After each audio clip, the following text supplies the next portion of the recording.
လူဘဝဆိုတာအရွယ်10မျိုးရှိတယ်အရွယ်10မျိုးရှိတယ်လူဘဝရဲ့အခိုက်အတန့်လေးတွေဟာ10မျိုးနော်တနှစ်သားကနေပြီးတော့10နှစ်သားထိအောင်မန္တဓာတကလို့ခေါ်တယ်နော်10ခုအစုတနှစ်သားအရွယ်ကနေပြီးတော့10နှစ်သားအရွယ်ထိအောင်မွေးလာပြီးတဲ့နောက်ပေါ့လေ10နှစ်ထိအောင်မန္တဓာတကခန္ဓာကိုယ်ကလည်းနုနေတယ်အသိဉာဏ်လည်းနုနေတယ်စိတ်ဓာတ်ကလည်းနုနေဟောကလေးအရွယ်အဲ့ဒီကလေးအရွယ်ကနေတခါပြောင်းလဲလာတဲ့အခါမှာ17နှစ်ကနေပြီးအသက်20ထိအောင်ကျတော့ခိဋ္ဌဓာတကတကယ်ချင်းပေါင်းသင်းနေနဲ့ပျော်တဲ့အရွယ်ဖြစ်လာတယ်အဲ့ဒါလည်းပဲဒီတိုင်းတည်မြဲနေတာမဟုတ်ဘူးနော်21ကနေပြီးတော့30ကျတော့ဝဏဓာတကရုပ်အစင်းလေးတွေလှပပြီးတော့လူဟာထွားကြိုင်းလာတယ်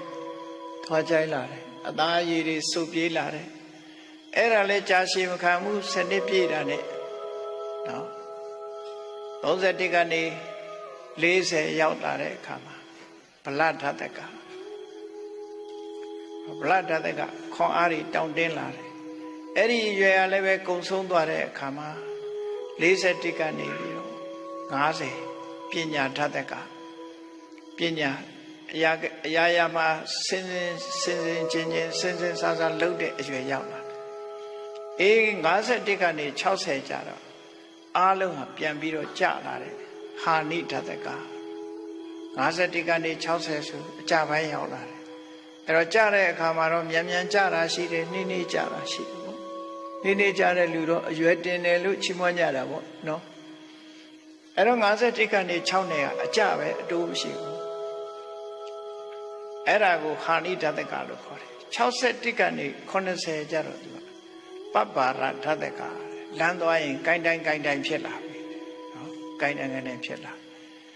အဲ့ဒီလို80ကနေပြီးတခါ81ကနေပြီး80ရောက်လာတဲ့အခါကျတော့ဝင်ကဓာတကလက်ပြင်လေးတွေကုန်းလာတယ်ခါလေးတွေကုန်းလာကုန်းတဲ့အရွယ်ကိုင်းတဲ့အရွယ်ရောက်လာတယ်အေး81ကနေ90ကျတော့မောမှုဟာဓာတကမိတယ်အခုပဲထွင်းစားပြီးစားသေးဘူးလို့ပြောချင်ပြောတယ်ကိုပစ္စည်းလေးထားပြီးဟိုနာထားပြီးရှာလို့လိုက်ရှာလို့ရှာရောင်းမခါထိုးရှာလို့ရှာနော်ထားပြီးတော့မေ့လာအေး61ကနေ100ကျတဲ့အခါကျတော့တယနာဓာတကအဲ့ရထဲမှာခွေးနေတာပဲများတော့တယ်အဲ့ဒါလို့လူဘဝဟာအပိုင်း10ပိုင်းနဲ့အရွယ်10မျိုးနဲ့တစ်ခုပြီးတစ်ခုပြီးကုန်းလာတာတဲ့သူညီကိုတမ္မုဒ္ဒဘယင်ကိုစိတ်တယသိကနေတရားဟောတာဓတေဝိမာဝတ္တတတနော်အဋ္ဌာဏံဣဒစီဝိတံလူတွေရဲ့အသက်ဆိုတာတဲ့အခုလိုရွေ့အပတ္တိညေဝတံဩဒိ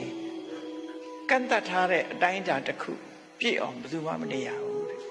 နော်စနစ်နဲ့ပြောင်းနေကြတာတချို့မှမန္တဓာတကရင်သေသွားမယ်တချို့ကတော့ခိဋ္ဌဓာတကရင်သေသွားမယ်တချို့ဝဏဓာတကရင်သေသွားမယ်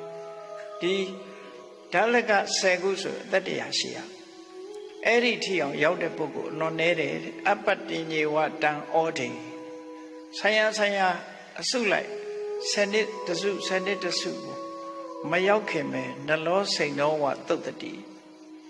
ကျူပင်လေးကိုခုတ်ပြီးတော့နေဘူးထဲချလိုက်တဲ့အခါကျူပင်လေးကရှုံသွားသလိုပဲနော်